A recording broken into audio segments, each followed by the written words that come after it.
Hello friend, in today's lecture we will learn a high level TensorFlow API, namely estimators. Estimator is a model level abstraction and TF.estimator is a high level TensorFlow API. Generally, estimator is used to encapsulate the following action. Here what are the following action? One, the training, then evaluation, then prediction and export for its serving.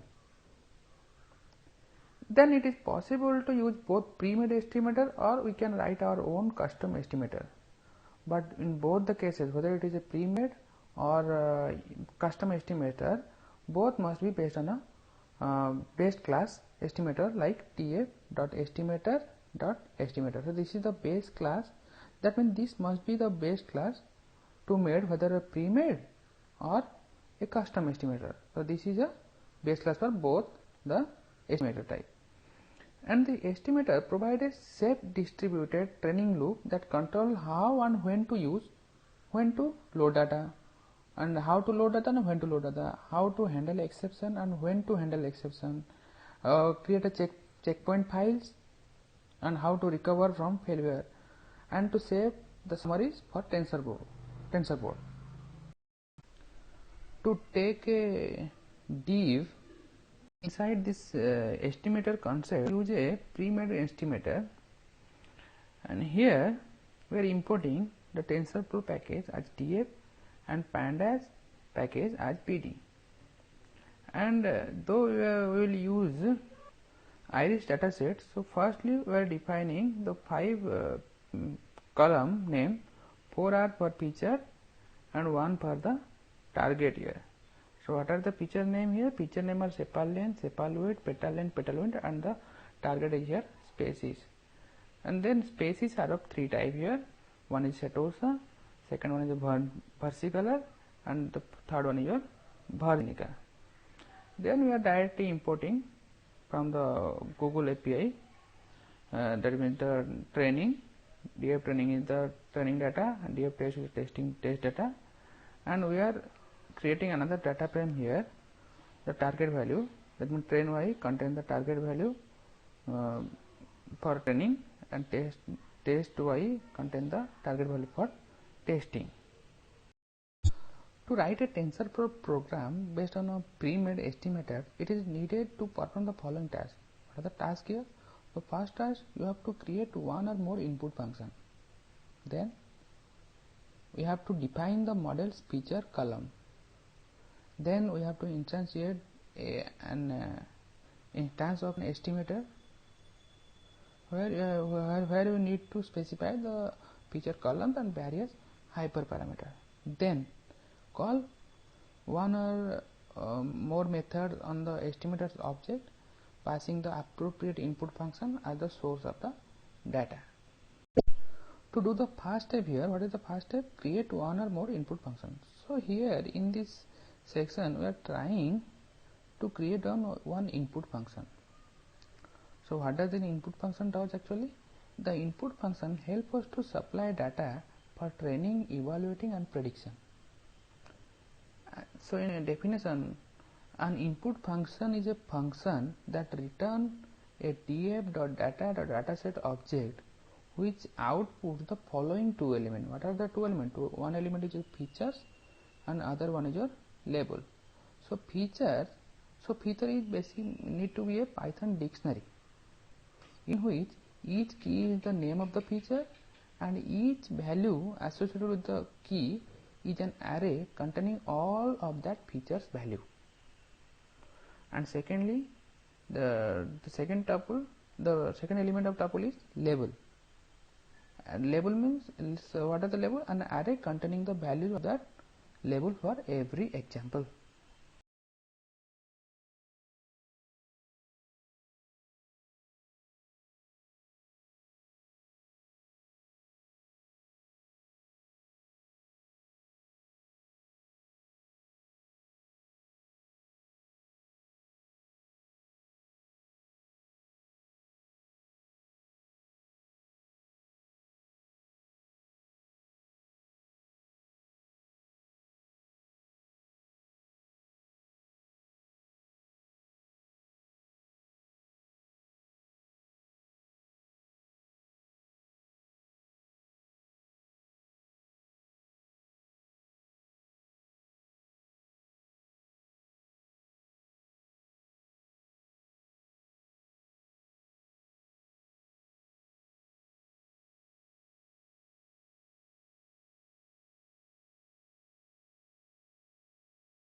the model, evaluate the training model, or use the train model to make a prediction.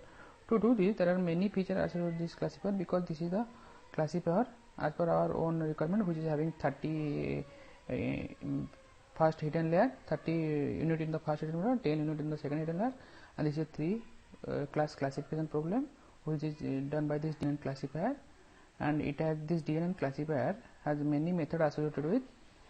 So for this, if we want to train the model, so here you can see here there is a train method is there. If you want to predict, yes, predict method is there, and if you want to evaluate, yes, evaluate method is also there. So if you want to do some training and evaluation and prediction, then we can use this method and solve our purpose.